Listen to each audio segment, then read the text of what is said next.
கிறிஸ்துவுக்குள் அன்பான வாலிப தம்பி தங்கைகளே, சிறு பிராயத்தில் நாம் என்ன காரியத்தை செய்ய நினைக்கிறோமோ அந்த காரியங்கள் கடைசி வரை நிற்கும். செய்யக்கூடாத காரியங்கள் நம் பெரியவனாகும் வரைக்கும் அது செய்யாதபடிக்கு கடவுள் நம்மை நடத்துவார். அதுக்கு ஒரு சாட்சியாக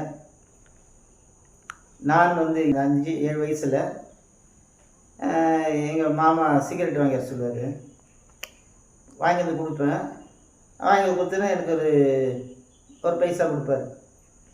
இப்படியாக டெய்லி போகிறப்போ ஒரு நாள் கடைக்கு போனப்போ சிகரெட்டு வாங்க போனேன். சார்மினார் சிகரெட் வரும். அந்த கடையில் பார்த்தீங்கன்னா இந்த கண்ணாடி பாக்ஸில் வச்சுருப்பாங்க சிகரெட்லாம் அடக்கி வரிசையாக. நான் என்ன பண்ணேன், அந்த சந்தில் ஏறி நின்றுங்கினேன். அப்போ சின்ன பையன் தானே, 7 வயசு. என்ன பண்ண, ஒரு பாக்கெட் கடைக்காரன் திரும்பும்போது ஒரு பாக்கெட் தூக்கி என் பாக்கெட்டில் வச்சுக்கினேன். வச்சுன்னு அப்புறம் கடைக்காரன் ஒரு பாக்கெட்டு சிகரெட் கொடுத்தாரு. காசு கொடுத்துட்டு வாங்கிட்டேன்.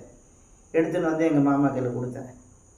எங்கள் மாமா கையில் கொடுத்தோடனே அவர் வாங்கின ஒரு பாக்கெட்டு, திரும்பி இன்னொரு பாக்கெட் எடுத்துக்கிட்டேன். இது ஏதுன்னு கேட்டார். கடைக்காரனுக்கு தெரியாத எடுத்துட்டேன். ஒரு அரை ஒன்று விட்டார், அவ்வளோதான் ஜிவ்வுனுச்சு. அவர் சிகரெட் பிடிச்சாலும் தன்னுடைய பிள்ளைகள் ஒழுக்கமாக வளரணுன்னு என்ன பண்ணார், அப்போ என்னை கண்டித்ததுனால இது வரைக்கும் கடவுளுக்குள்ளாக நான் எந்த ஒரு பழக்கத்துக்கும் அடிமையாகாதபடிக்கு 63 வயசாகுது. இது வரைக்கும் கர்த்தர் என்னை பாதுகாத்து வந்தார்.